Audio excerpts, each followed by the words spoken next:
Notre nation totalise 62 ans d'indépendance et l'Église aussi a deux facettes, avant et après l'indépendance. Quel est le rôle de l'Église dans cette nation?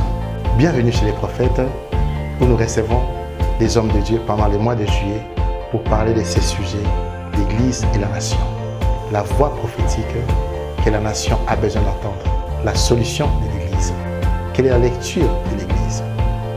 Suivez-nous sur Parole TV tous les jours pendant le mois de juillet avec votre émission spéciale. Bienvenue chez les prophètes. À bientôt. Shalom, homme de Dieu. Shalom. Vous allez bien? Très bien, par la grâce. Bienvenue chez les prophètes, notre émission où nous recevons les hommes de Dieu et nous parlons de l'Église et la nation. Nous recevons un homme spécial aujourd'hui et nous allons lui laisser le soin de se présenter. Qui est apôtre Jules Merveille? Apôtre Jules Merveille, c'est un enfant de Dieu né de nouveau qui dirige actuellement un ministère qui s'appelle le ministère de prière pour la nation. Avant ça, il a dirigé pendant 12 ans MONUSCO Christian Fellowship. Et il est aussi à la tête d'une église qui s'appelle les Eaux Vives. Voilà. Les eaux vives. Ok. Donc vous dirigez déjà un ministère, prière pour la nation. Oui. Nous avons commencé ça depuis 2017. Ah, ce n'est pas sous le patronage du chef de l'État. Non, non. Non, non. Vous savez, la nation, c'est notre mère, comme on peut dire. Je suis né congolais. Pour aimer ma nation, ma patrie, je ne dois pas avoir l'autorisation de quelqu'un. C'est un devoir. Est-ce que vous pouvez nous définir les mots église? Église, si je peux définir, c'est le peuple qui est mis à part, qui fonctionne hors du système du monde. Waouh! Ok. C'est une définition spéciale à vous. Ah oui. Élément nation. Nation, c'est l'ensemble des habitants d'un pays qui appartiennent, parce que dans un pays, nous avons des tribus, nous avons des langues, mais tous, nous avons un même, que dirais-je, lieu, appartenance, et pour nous, la nation, donc, que dirais-je, nous sommes tous les ressortissants ou appartenir à cette nation qui est notre pays aussi, le Congo. Est-il important de prier pour la nation? Une question pertinente. C'est très important de prier pour sa nation. Pourquoi? Parce que en tant qu'Église, la Bible nous le recommande dans 1 Timothée 2:2. On nous dit de prier pour tous ceux qui sont élevés en dignité. On cite le roi. Pour nous, nous sommes une république, c'est le président de la République. Nous devons prier pour tous les décideurs à tous les niveaux, même pour nos parents, pour nos encadreurs, pour qu'ils prennent des décisions qui amènent le pays et les entités à l'avancement, au progrès. Pourquoi? Tous ceux qui occupent des postes de responsabilité sont exposés à des diverses pressions. Il y a des pressions, des lobbying, des pressions des puissances, des pressions mystiques. Ils sont exposés à des sollicitations multiples. Si la Bible nous le recommande, la Bible a réalisé le danger. Et si nous ne prions pas, les dirigeants vont se pencher dans des côtés qui ne glorifient pas Dieu. Ils vont prendre peut-être des décisions sentimentales qui va se retourner contre nous. Alors, si nous prions, il y aura l'influence du Saint-Esprit dans leurs décisions et le bonheur sera pour tous. que je me préparais à vous recevoir, quelqu'un m'a dit, ils ont prié en des bomimbo kaoyo. Vous priez, vous priez, vous priez, mais les choses ne changent pas. Est-ce que l'Église n'est-elle pas plus spirituelle qu'il est faux par rapport aux résultats dans la nation? Moi, je vais commencer par retourner la question, mais dans la Bible. Donc, à l'époque de la Samarie, il y avait une crise. La crise était tellement immense que les gens commençaient à se manger. Et lorsque le roi était au courant de cette crise, le roi va se fâcher, va dire, mais si la tête d'Élisée reste sur ses épaules, dites que moi je ne suis pas le roi. Oh. Élisée, qui est le prophète, qui symbolise aujourd'hui l'Église, dirige-t-il le ministère de l'économie, le ministère du plan ou des finances? Non. Mais pourquoi tu te plains, tu te fâches, tu veux couper sa tête? Parce qu'au fond de lui, quoi qu'il les dirigeait, il savait que le vrai pouvoir vient de Dieu. Et Dieu place le vrai pouvoir à l'Église, qui est la colonne de la vérité. L'Église exerce le pouvoir là dans la prière. Mais une prière sincère. C'est pas comme ce que tu m'as dit là, si c'est des prières sponsorisées. Oh. Ça doit être une prière qui vient du cœur. Lorsque vous parlez de prières sponsorisées, vous avez ouvert une parenthèse. Que voulez-vous dire par là? Donc, si je comprends bien, les prières qui se font dans des stades démoniaques sont des prières sponsorisées. Non, je ne dis pas ça. Non, non, parce qu'il y a des gens, la vérité. Non, il y a des gens qui attendent des événements pour se réveiller. La Bible nous dit dans 1 Thessaloniciens 5, 18, nous devons prier sans cesse. C'est comme la respiration. Si tu prends soin de ton corps avec le manger, avec la propreté, le bien-être là ne doit pas s'arrêter seulement sur toi-même, mais sur la collectivité. Nous sommes Église. La Bible nous dit, l'Église, dans Matthieu 5, les versets 13 à 14, nous sommes les sels de la terre. Nous avons l'influence à jouer. En tant que sel, nous devons impacter, nous devons donner de la saveur. Ce n'est pas la quantité des prières qui vont changer le pays, mais c'est la qualité de la prière. Dieu ne regarde pas le nombre de phrases, l'éloquence que nous sortons dans la présence de Dieu, mais il exauce nos motivations, nos intentions. C'est très important. Tout ce que nous faisons pour la gloire de Dieu doit glorifier Dieu. Excusez-moi les tautologies. Lorsque nous prions, même si nous allons à la montagne, nous le faisons en chambre. Si nous sommes conscients que nous sommes en train de soutenir notre pays, nous sommes en train de prier pour notre pays, bien-aimé, Dieu va agir. Dieu n'est pas impressionné par le nombre ou le lieu, mais Dieu est impressionné par la qualité du sacrifice que nous voulons lui offrir. Le pays va changer par la prière, parce que la prière va toucher tous les domaines de la vie. Les gens disent, parce que peut-être ils nous qualifient comme si on fait des bruits, et ils veulent voir peut-être des sensations. Mais je t'ai dit que depuis longtemps, ce pays a échappé à beaucoup de crises à cause de la prière. Justement, vous parlez de la prière. Je reste juste sur la prière. Nous sommes dans un pays où, je pense parmi les pays au monde, où il y a beaucoup d'actions de prière. 40 jours de jeûne, 21 jours de jeûne, 100 jours de jeûne. Les gens prient, prient, prient. Est-ce que vous pensez que la prière bâtit une nation?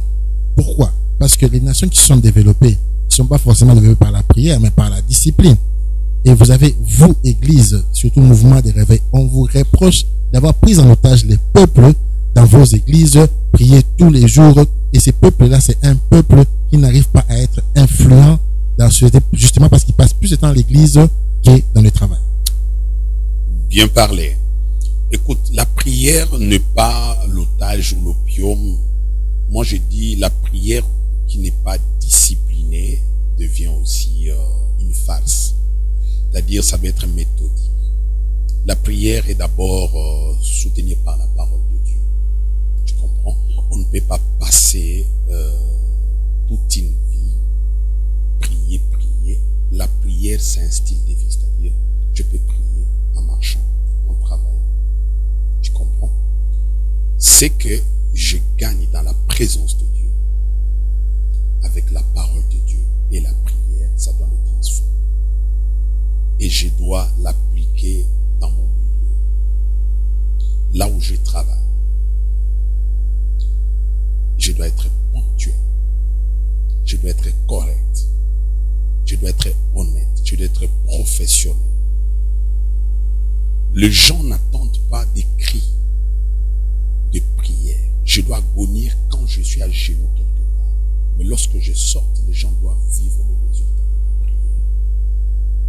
Ils doivent avoir le fruit, le résultat. C'est ça l'impact. La plupart des chrétiens travaillent. Et nous sommes appelés à travailler parce que Dieu lui-même, il est bosseur, il a travaillé. Dieu n'encourage pas la paresse. Mais comment est-ce que nous travaillons? Les chrétiens ne sont pas seulement pasteurs dans l'église. Ils sont partout. Dans l'armée, dans la médecine, dans la logistique comme moi, partout. Les gens travaillent. Sommes-nous honnêtes? Sommes-nous corrects? Faisons-nous le travail comme il se faut. Les gens verront Christ, le fruit, les résultats, la transformation de nos prières, l'impact de nos prières dans notre fonction. Justement, c'est ça le problème, apôtre. Vous parlez du ciel de la terre, vous avez donné des versets, mais pourquoi au Congo, l'Église tarde à matérialiser cela? Parce que l'Église a aussi pour rôle de transformer l'homme. Et vous êtes sans ignorer que l'ancien président a fait une déclaration que en 18 ans de pouvoir, il n'a pas réussi à changer l'homme congolais. Et nous sommes dans un pays où 80% de la population est considérée comme chrétienne. Donc l'Église a aussi échoué à changer cet homme-là. Bon, c'est un travail de longue haleine, c'est pas du tic au tac. La destruction a été profonde pendant plusieurs années. On a connu d'abord la colonisation, la dictature, des guerres, des violences, et la plupart des parents se trouvent dans la pauvreté. Et nous ne pouvons pas mâcher les mots. Il y a l'évangile social qui est venu, beaucoup de choses, beaucoup de paramètres, beaucoup d'influences. Et si lui, l'ancien président, avait dit ça, quelles sont les méthodes que lui avait mis en place pour transformer l'homme? C'est pourquoi l'Église doit jouer son rôle. Et là, je reviens à nous, en tant qu'Église. Chaque leader, là où il est, doit tout faire pour impacter positivement. C'est-à-dire, dans nos programmes, nous devons, l'évangile est complète. Tout est dans la parole, même le management. Moi, j'ai compris que le principe du management est né avec le conseil des Jétro de Moïse. Tu vois un peu? Et aujourd'hui, nous pouvons transformer la société. Tout ne viendra pas de l'État. Mais la plupart de nos dirigeants viennent à l'Église. Quel évangile nous les présente? Nous devons arrêter de faire ce qu'on appelle les dialogues. Nous devons apporter l'évangile qui transforme le cœur des gens. Si le cœur est touché et transformé, ces gens-là ont de l'influence sur tous les politiques et les autres managers d'entreprise. S'ils sont touchés, leur comportement va changer. Ils vont proposer des bons salaires. Il n'y aura pas de gaspillage. Mais n'est-ce pas là l'un des mots qui tue la nation? On dit que moi je suis toujours dans la peau du peuple.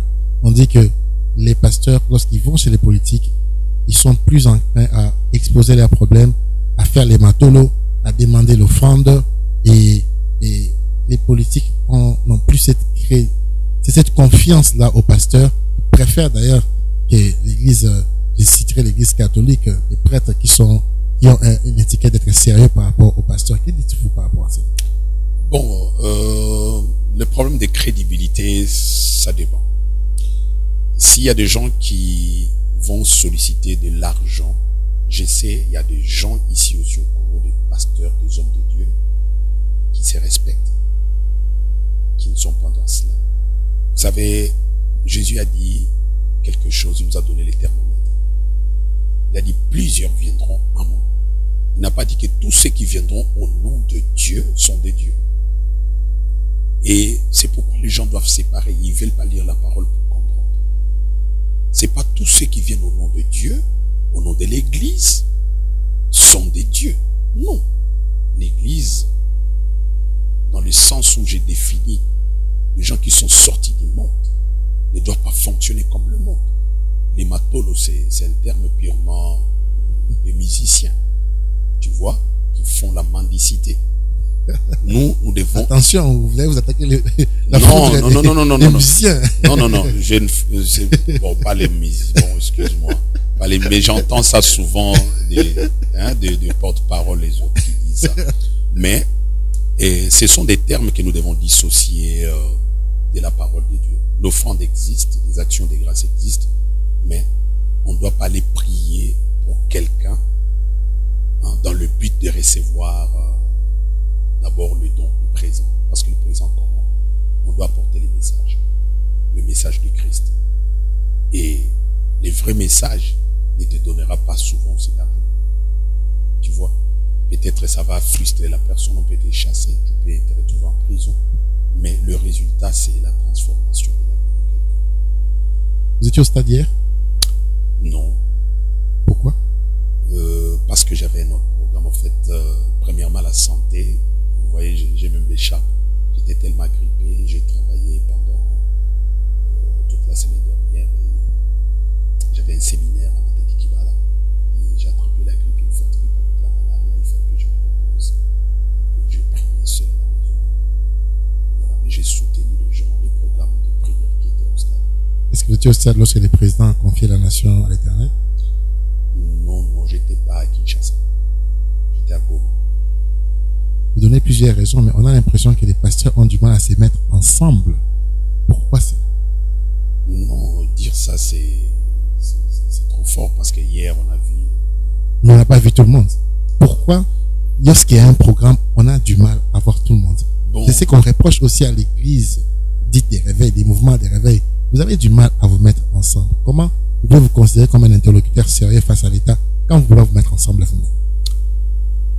Bon, tout dépend aussi des programmes des uns et des autres, vous voyez. Mais je pense c'est les leaders des églises se sont retrouvés. C'était représentatif pour le corps du Christ, tu vois. C'est ce qui est important. Et ils étaient là et au nom de tout le monde, on a prié. Est-ce que vous pensez que les mouvements des réveils sont unis? Honnêtement. Honnêtement, je dis non. Pourquoi c'est? Il y a trop de tendances et de méfiance. C'est dû à quoi? Au comportement des uns et des autres. Expliquez-nous.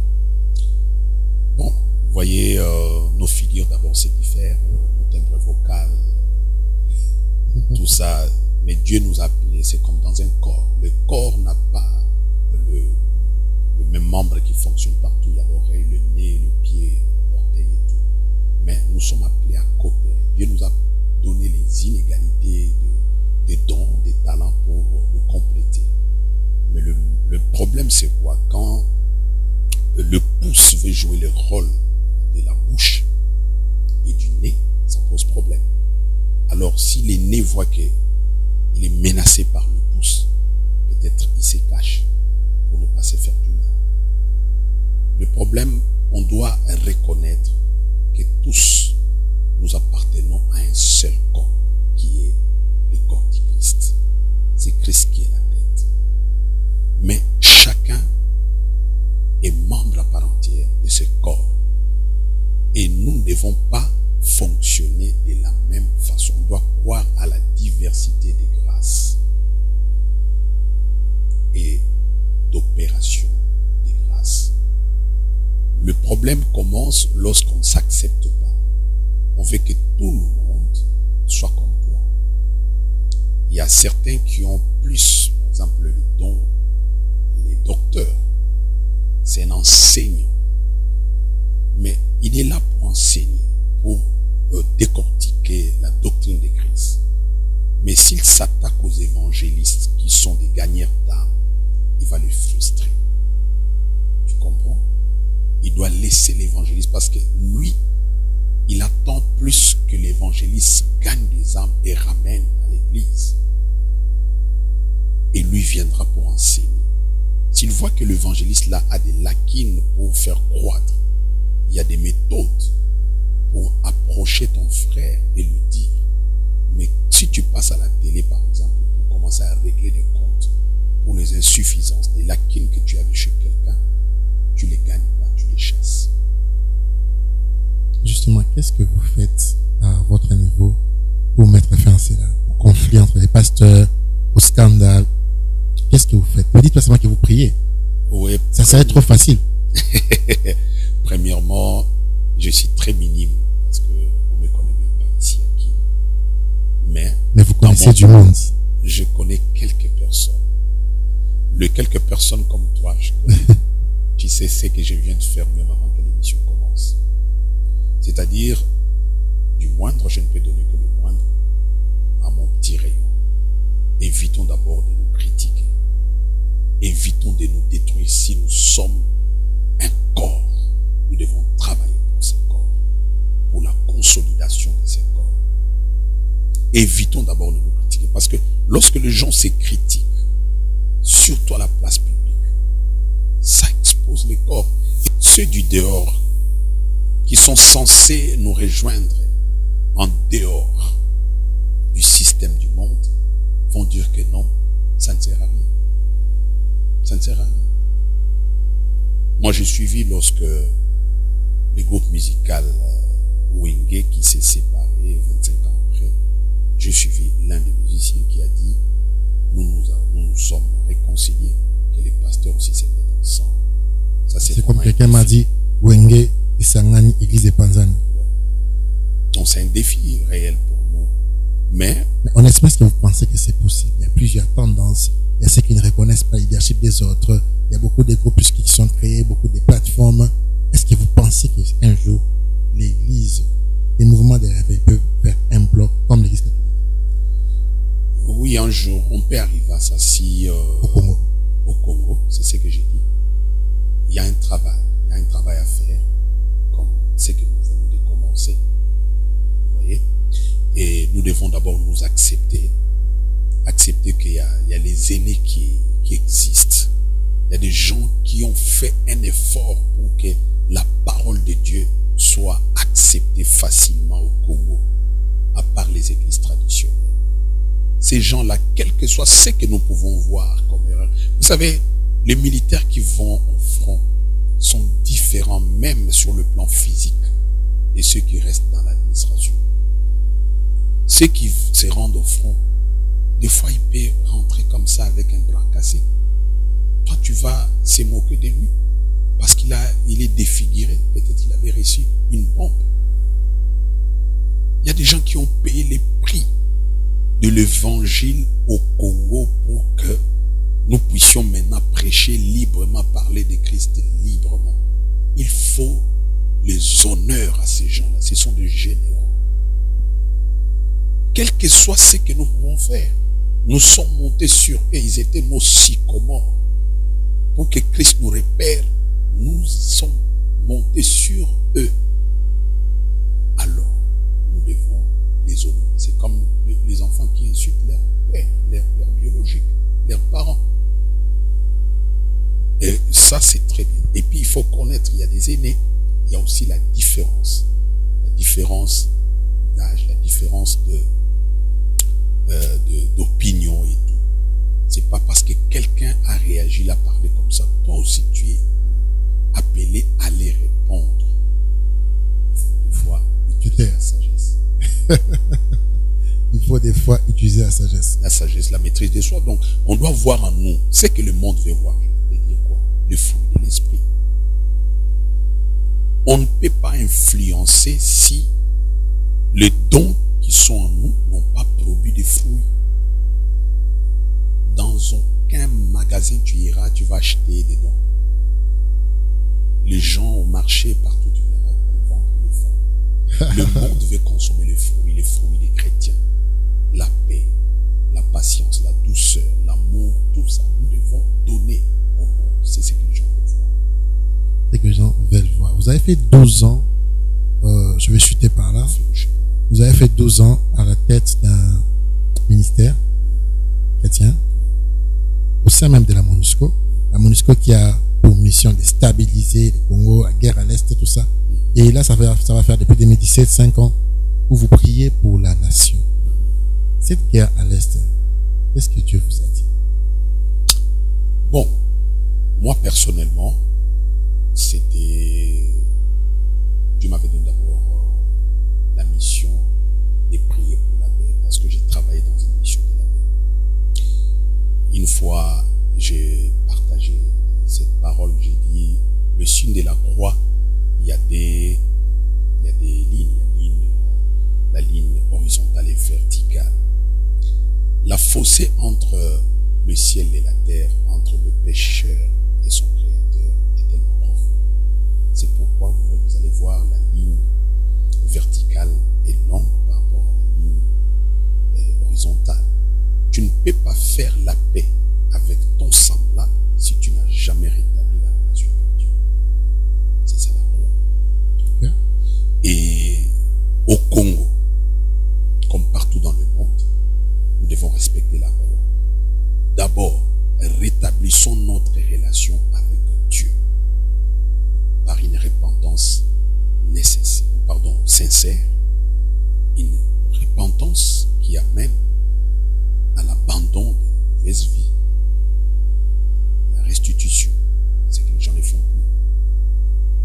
plus. Et nous deviendrons des vrais ambassadeurs pour Christ. Vous savez, Israël. Si je comprends bien, la solution pour mettre fin à la guerre de l'Est, c'est rétablir la relation avec Dieu. Oui, d'abord. Pourquoi? Je commence d'abord par là. Si les gens sont en bonne relation avec Dieu, ils vont pas se détruire entre eux.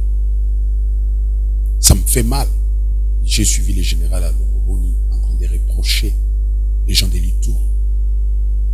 Il dit, nous sommes là pour travailler pour la sécurisation, la paix, mais vous êtes en train de collaborer avec les ADF.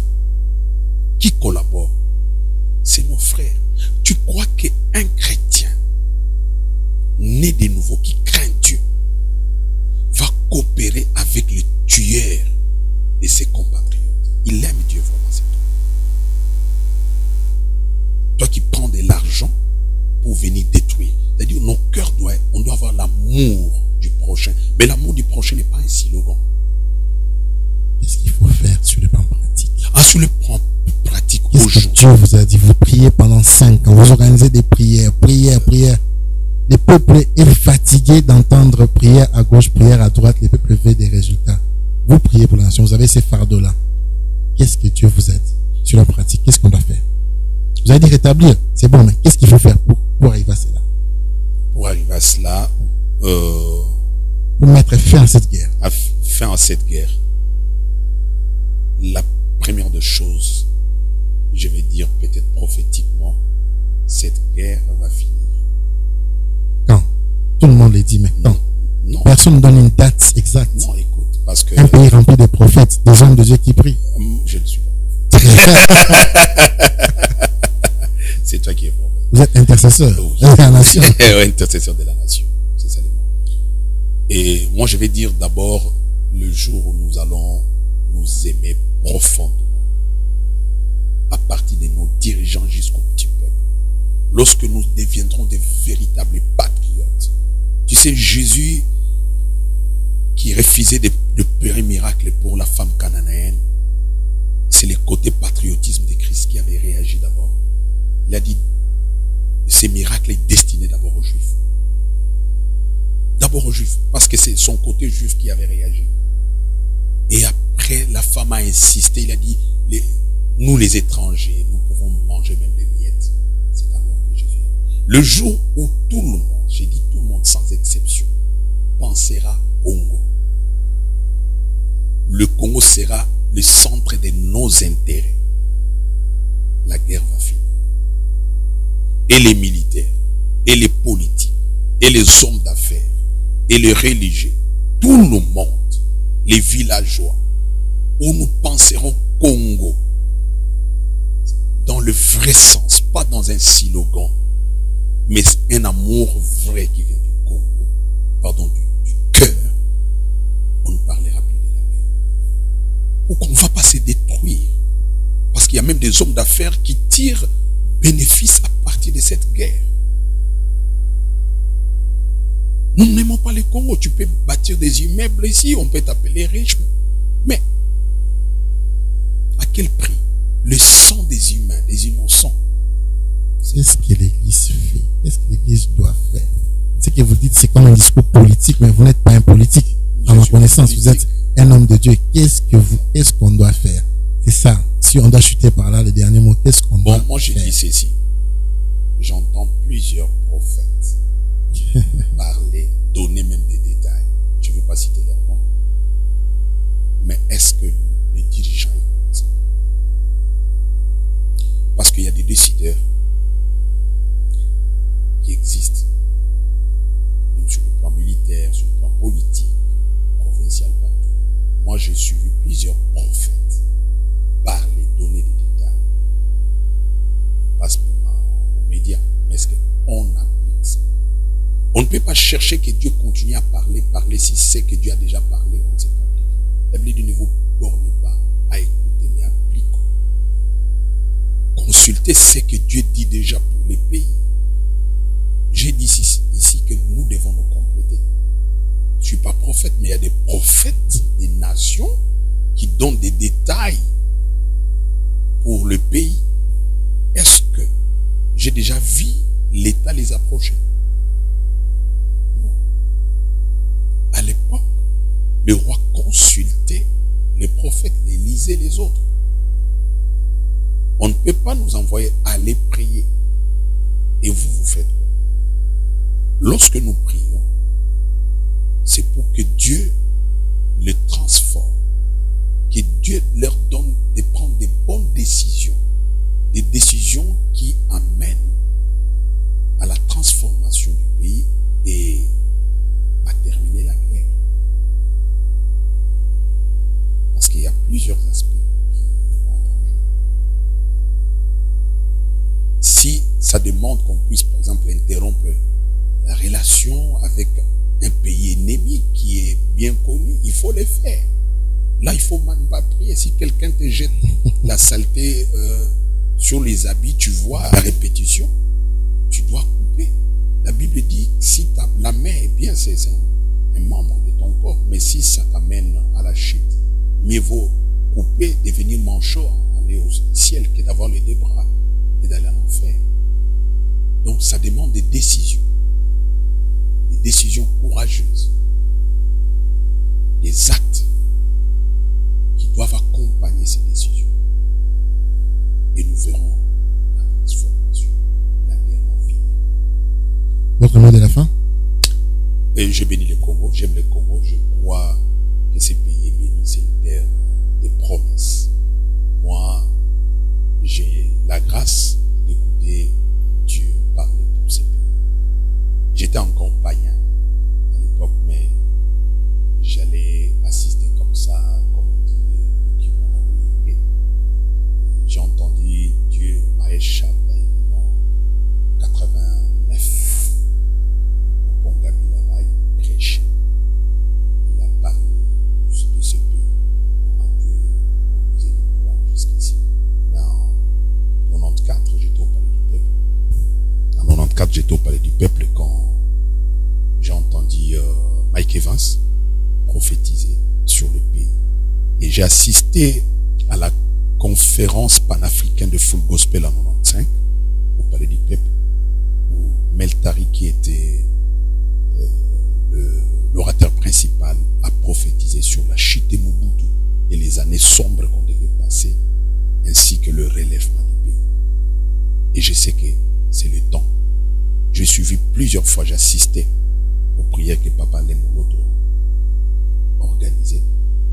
J'ai lu le livre des 4 messagers du Congo et j'ai compris que c'est un pays prophétique. Le Congo n'est pas comme d'autres nations du monde. C'est pourquoi nous ne devons pas traiter les problèmes du Congo à la légère. Nous devons traiter ça avec l'aide de Dieu. Et nous allons en sortir. J'aime le Congo, j'aime mon peuple, j'aime voir le Congo sortir du bourbier, et nous allons sortir. Merci pour l'opportunité que vous nous avez donnée pour participer à cette émission. C'est que nous allons revenir encore. Merci beaucoup, apôtre. Merci à vous qui nous avez suivis. Vous avez quelque chose à dire sur l'Église et la nation. Contactez-nous et nous vous reviendrons à très bientôt avec notre prochain invité. Au revoir. Notre nation totalise 62 ans d'indépendance et l'Église aussi a 2 facettes, avant et après l'indépendance. Quel est le rôle de l'Église dans cette nation? Bienvenue chez les prophètes, où nous recevons des hommes de Dieu pendant le mois de juillet pour parler de ces sujets, l'Église et la nation. La voix prophétique que la nation a besoin d'entendre, la solution de l'Église. Quelle est la lecture de l'Église? Suivez-nous sur Parole TV tous les jours pendant le mois de juillet avec votre émission spéciale. Bienvenue chez les prophètes. À bientôt.